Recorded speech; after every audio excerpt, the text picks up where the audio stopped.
Hello दोस्तों। इस video में हम 10 और क्वेश्चंस के बारे में स्टडी करेंगे। चलिए स्टार्ट करते हैं। पहला क्वेश्चन नंबर 11 यहाँ पर क्या है कि match the Microsoft guidance for responsible generative AI stages with their appropriate definition. Okay, तो अब यहाँ पर देखिए कि सबसे पहले आपको ये देखना है कि हम इसमें कौन सा स्टेज परफॉर्म कर रहे हैं। जस्ट लाइक कि पहला क्या कहता है कि the presence of this harms in the output generated by your solution. ठीक है, कि आपको सबसे पहले अपने सॉल्यूशन में जो हार्म्स पोटेंशियल है वो उसको आपको क्या करना है, पहले देखना है। ओके, सेकेंड क्या कहता है कि the harmful at multiple layers the harms at multiple layers in your solution to minimize their presence and impact and ensure transparent communication about potential risk to users. Okay, third, potential harm that are relevant to your plant solution and the solution responsible for defining following a deployment and operational readiness plan. Okay, तो इसका correct answer आप देखेंगे तो सबसे पहले यहाँ पर जो है क्या आता है कि आपके पास जो भी आउटपुट जनरेट हो रहा है आप उसका प्रेजेंस चेक कर रहे हैं। ठीक है, तो वो आपका हो गया एक तरह से मतलब मेजरमेंट हम कह सकते हैं, तो मेजर आ जाता है। फिर उसके बाद आप उसमें सॉल्यूशन इंप्लीमेंट कर रहे हैं, your solution to minimise their presence and impact. ठीक है, आप सॉल्यूशन इंप्लीमेंट करें तो क्या कर रहे हैं, उसको हटा रहे हैं तो उसको मिटिगेट में डालेंगे।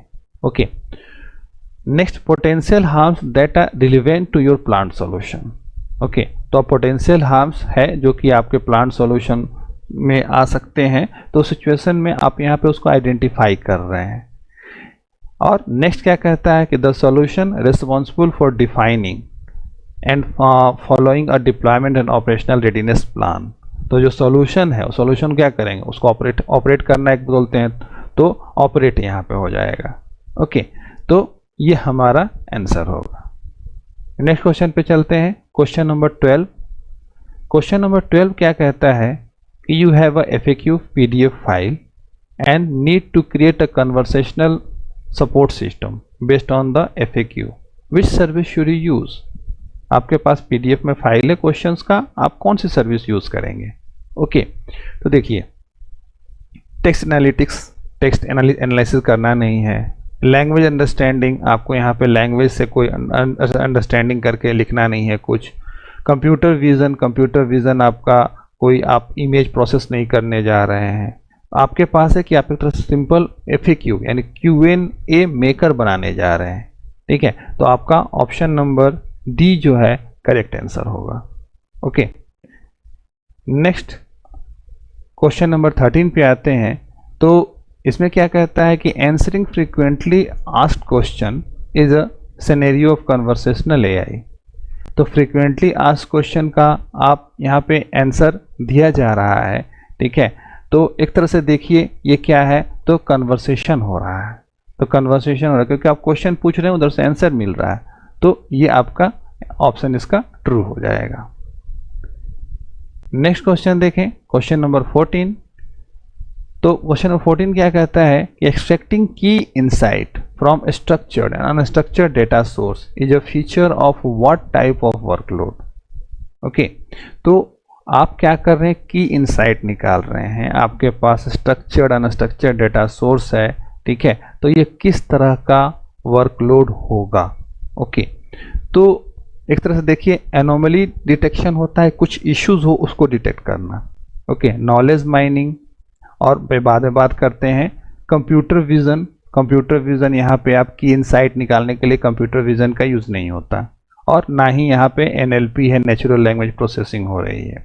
तो नॉलेज माइनिंग आपका करेक्ट आंसर है, क्योंकि आप उसमें से डेटा एक्सट्रैक्ट कर रहे हैं, तो नॉलेज माइनिंग कर रहे हैं। ओके, तो इस तरह से आप समझ सकते हैं कि नॉलेज माइनिंग डेटा उसके अंदर से आप निकाल रहे हैं। ओके, नेक्स्ट क्वेश्चन पे चलते हैं, क्वेश्चन नंबर 15।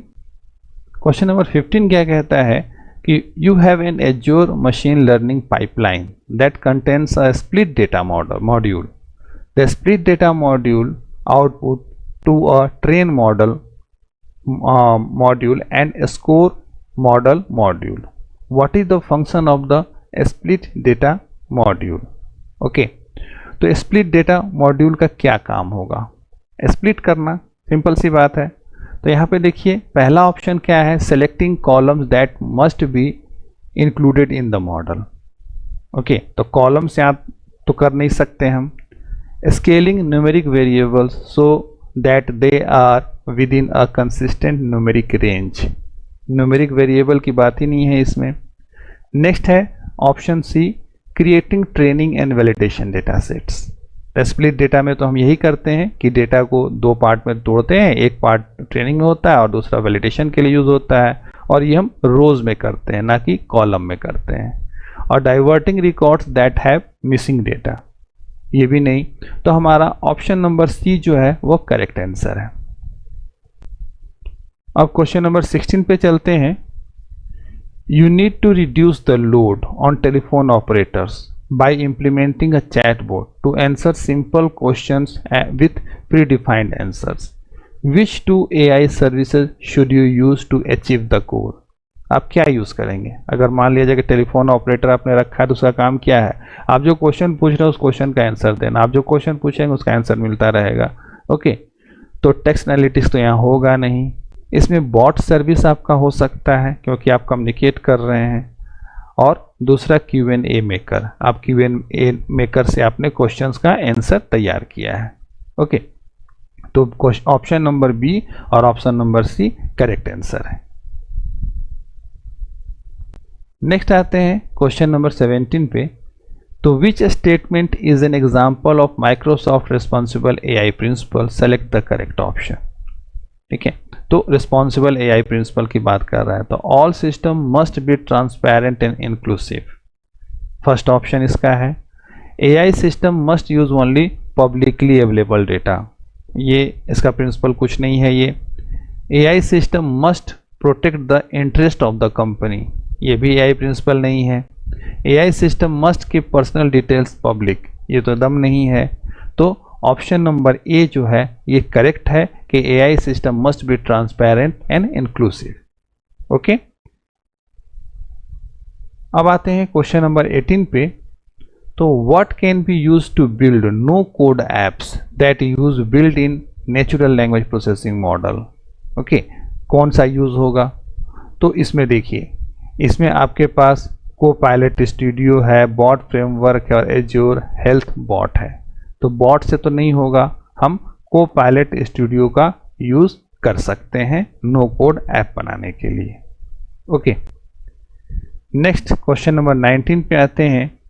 तो which Azure cognitive service can be use to identify document that contain sensitive information? Sensitive information है, तो ये इसके लिए हम क्या यूज करेंगे? कौन सा ऑप्शन हमारे पास सही होगा? कस्टम विजन हो नहीं सकता क्योंकि वो सेंसिटिव इंफॉर्मेशन को आइडेंटिफाई कैसे करेगा। Form recogniser and conversational language understanding, तो इसमें जो है आपका फॉर्म रिकॉग्नाइजर करेक्ट आंसर होगा क्योंकि ये फॉर्म से सारा डेटा निकालेगा, फिर उसके लिए आप एल्गो लिख सकते हैं कि वो सेंसिटिव इंफॉर्मेशन आइडेंटिफाई करे। ओके, नेक्स्ट क्वेश्चन आते हैं क्वेश्चन नंबर 20। तो क्वेश्चन नंबर 20 क्या कहता है कि a banking system that predicts weather a loan will be repaid और नॉट। देखिए यहाँ पे वेदर कंडीशन आ गई। ओके, वेदर येस और नो। ओके, और ये किस टाइप का मशीन लर्निंग होगा? तो आपको याद होगा कि पिछले वीडियो मैंने बताया था कि अगर येस नो का कंडीशन है तो वो आपका क्लासिफिकेशन मॉडल में आता है। ओके, तो क्लासिफिकेशन आपका जो है ये करेक्ट आंसर हुआ। तो दोस्तों इस वीडियो के लिए इतना ही।